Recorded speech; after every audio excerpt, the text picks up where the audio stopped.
भारत की आज़ादी को 78 साल हो चुके हैं, लेकिन हिमाचल में एक ऐसा गांव जहां 15 अगस्त आज भी खून से लाल है। मकसद चौहान, हरियाणा है। आज की कहानी एक ऐसे गांव की जहां झंडा आज भी खून से सना है।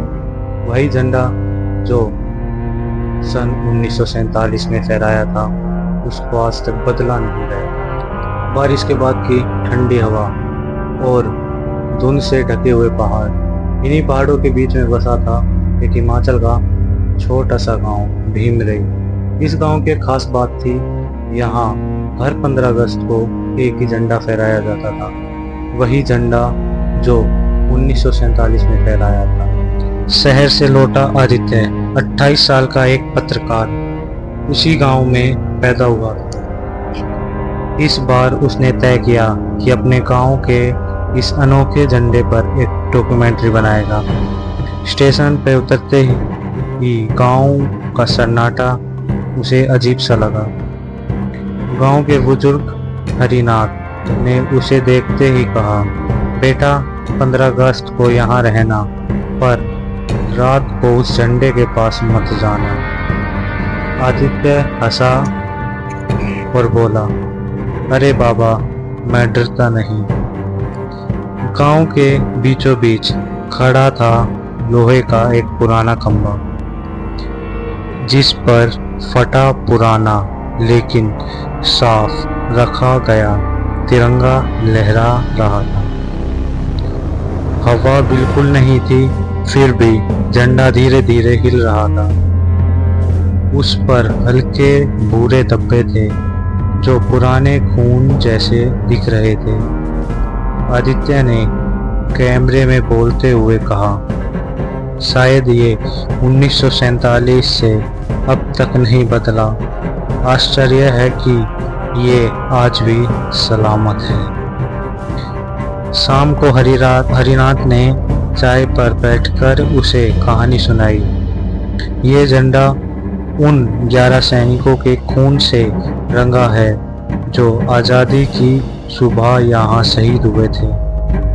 हम मानते हैं इसमें उनका आशीर्वाद है, लेकिन हर साल ये अपने बलिदान के लिए किसी को बुलाता है। आदित्य ने इसे लोक कथा मानकर अनसुना कर दिया। रात का समय, आदित्य कैमरा लेकर झंडे का फुटेज लेने पहुंचा। सन्नाटा, चारों तरफ अंधेरा। अचानक कैमरे के माइक में एक धीमी सी फुसफुसाहट आई, छू हमें। आदित्य चौंक गया। झंडा बिना हवा के तेजी से लहरने लगा। उसी नोक से एक लाल बूंद टपक कर जमीन पर गिरी। कैमरे में वो खून जैसा दिख रहा था, लेकिन टॉर्च मारते ही मिट्टी में समा गया। अगली सुबह गांव वाले उसे अजीब निगाहों से देखने लगे। एक बुजुर्ग ने पास आकर कहा, तू कल रात वहां गया था ना? सावधान रह, इस बार बलिदान तेरा है। आदित्य मुस्कुराया और वहां से चला गया, लेकिन चलते चलते उसके हाथ पर हल्की खून जैसी लकीर बनी हुई थी, जो अपने आप बन गई थी। डॉक्यूमेंट्री के लिए रिसर्च करते हुए आदित्य को सच्चाई पता चली। 15 अगस्त 1947 की रात अंग्रेजों का आखिरी हमला इसी गांव पर हुआ था। 11 सैनिकों ने अंतिम सांस तक लड़ाई की। झंडा उनके खून में भीग गया। गांव वालों ने उसे उतारने से मना कर दिया। कहते हैं शहीदों की आत्मा उसी में बंध गई। 15 अगस्त की आधी रात, आदित्य कमरे में था, तभी बाहर से ढोल नगाड़ों की आवाज़ आने लगी। वो खिड़की से झांकता है। गांव के बीच खड़ा झंडा चमक रहा है और उसके नीचे 11 साए खड़े हैं। उनके चेहरे पर कोई भाव नहीं, बस उसकी ओर इशारा कर रहे थे। चारों तरफ से वही फुसफुसाहट, इस साल तो। सुबह गांव में उत्सव का माहौल था। आदित्य ने ठान लिया कि डर का अंत करेगा। इस बार झंडा मैं ही फहराऊंगा।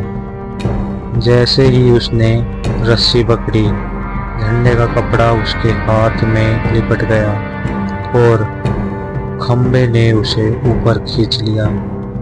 गांव वालों ने देखा आदित्य खंबे से बंधा है, आंखें बंद, चेहरा पीला और उसके हाथ से खून टपक रहा है। गांव वाले चुपचाप उसे उतारते हैं। झंडा वहीं छोड़ दिया जाता है अगले साल तक। गांव के एक कमरे में आदित्य के लैपटॉप के पास वही झंडा लटक रहा है। कैमरा धीरे धीरे झंडे की तरफ बढ़ता है और उसके किनारे से एक ताजा खून की बूंद टपकती है। कहते हैं शहीद कभी मरते नहीं, शायद इसीलिए वो झंडा आज भी जिंदा है। अगर आपको ये कहानी अच्छी लगी तो वीडियो को लाइक करें और चैनल को सब्सक्राइब करें। बने रहिए हमारे साथ, फिर कुछ नया लेके आएंगे जो आपकी रातों की नींद उड़ा दें।